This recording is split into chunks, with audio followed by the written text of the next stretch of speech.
When you're going into the house or in through a doorway, you have her sit. She waits till you step through first. She has to really be thinking and focused to do this. Even though she may be nervous, she still is going to stay in the sit-stay. And then she waits for you to come back next to her. Okay, come on in. Make sure she doesn't pull you through. Just by kind of tapping her a little bit. We're going to come out now. Sit. Always have her sit before you open the door because it's harder for her to stay in a sit-stay. Okay, sit. It's harder for her to stay in a sit-stay while the door is being opened. So we're always doing it in a way that will make her as good as she possibly could be. So she has to really focus. I brought her closer to the doorway so you can see her because it's kind of shadowy in there. But it doesn't have to be this close. But really it's important that when you say, okay, see how she wants to rush out still? Did you just stop at the threshold like this? And then if you're by yourself, you have to do a little left turn here to close the door. And then we're going to walk through this yard, and then we're going to show you how we come out through gates onto the street. Sit. And now we're doing the boundaries that go out onto the street. Okay, sit, walking her a little bit closer to the boundary. She's very afraid. She came here very scared, and this has all been an exercise in trying to improve her focus and desensitize her to being out in public. Okay, so just keeping her thinking, and at the same time the handling being gentle but firm. No tight leashes ever, because if there's tension on the leash, there's going to be stress in the dog. So if she moves forward, I tap and release, tap and release. That leash is always loose. Now she's still in training mode, and I'm going to go here and do a curb thing. You might want to just go over there. And so I'm going to take her to the curb. I'm going to have her sit. She may be scared, and you can probably see, if you see the people there, can you just see the people? There's a guy talking, there's a car parked up on the sidewalk, which she never sees. And she's afraid of that stuff. She'll be afraid of that stuff, but she can still stay in a sit-stay. She's so scared, she won't take a treat. This is the way she's always been out here. Okay, out in public, but we always go through the motions anyway. And we're going to go over here and release her to be free and start the walk. But see how we're crossing the street? It's always a loose leash, and she's done this so much, she knows not to pull. Sit, and then over here, go. Now she's free, and you can see that she's nervous, but this is what we do every day. We take her out in public, and we practice the training out in public, and I don't let her just pull me around and have a lot of free time. Come. Good. Even if she doesn't take the treat, she still comes back to you. And you want to keep her brain engaged as much as possible.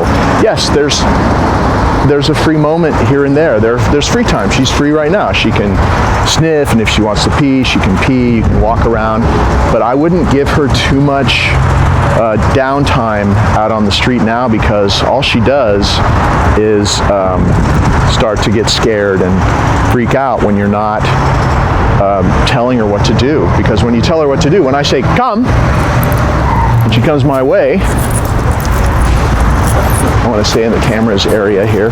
Good. And I say sit, her brain goes into gear and she's doing something, and it's way better to keep her occupied. Just practicing little random sit stays, and later we'll do a couple down stays out in public. It's way better than having her just pull you around and freak out over every little thing that she sees. And she always will rush forward, and so you always do that. You saw when I released her, she rushed forward, and I did that and she stopped. So that's the way that you handle the pulling. The pulling and the tight leash will add to her stress, like any of this kind of stuff, so you want to avoid that. If she's pulling you, you just say come and call her to you. Go this way. And when you back away, it draws her to you a lot easier.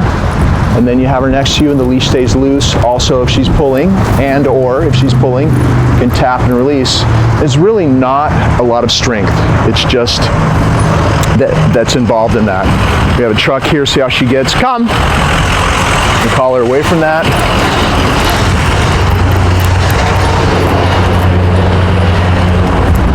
Bring her back to this place where she just got scared. Have her sit. And we're not taking her out to crazy busy public places. There's no way she's ready for that. She's barely handling it on a street, a quiet street where there's nobody walking and there's the very rare vehicle. Go. If you do something, take her to a place that she's not ready to handle yet, she'll freak out, obviously, and get scared, and you'll lose ground. So you have to be really careful. I know that you live in an apartment, you have to walk her out. Obviously, having a house with a yard would be the best thing to do, so maybe someday she'll have that, but right now, maybe take her out at times when there's not so many people, and try to find some places around where you live where it's not so heavily traveled, just to cushion the effect of going out in public. We have a great neighborhood here where we can start out slow and then gradually move to busier areas. But it was a lot just to get her out on the street, out of the yard, since she's so skittish. Come. Good. And then you want to alternate down,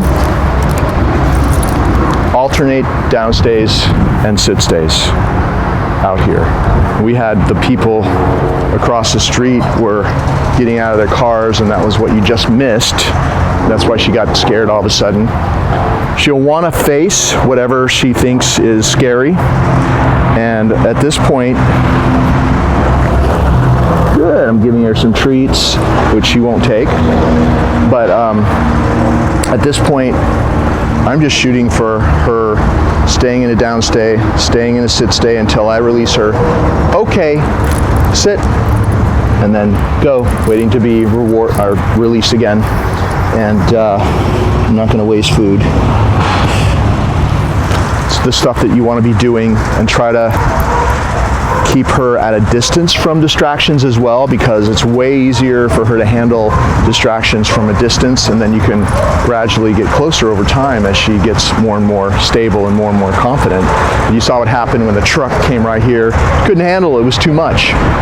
So it's a very delicate operation here, and with this kind of problem, it's really the only thing that you can do is gradually build her up, gradually stay out of scary places, because if she has a scary situation happen, you'll lose ground. So gradually build her up, and as much as you can do,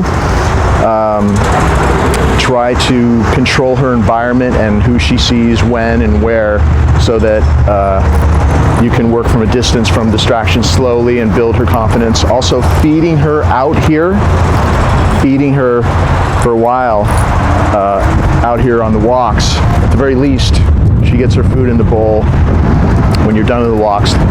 Not forever, but for now, because like that would mean feeding her most of her meal at night after you've gone out for the last time.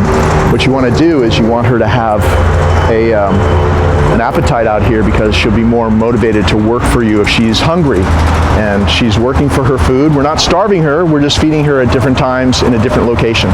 So there's a person, follow me, you have to follow me.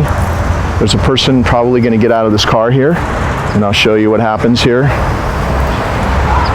And I'm gonna come, call her to me, sit, this person's coming out, go.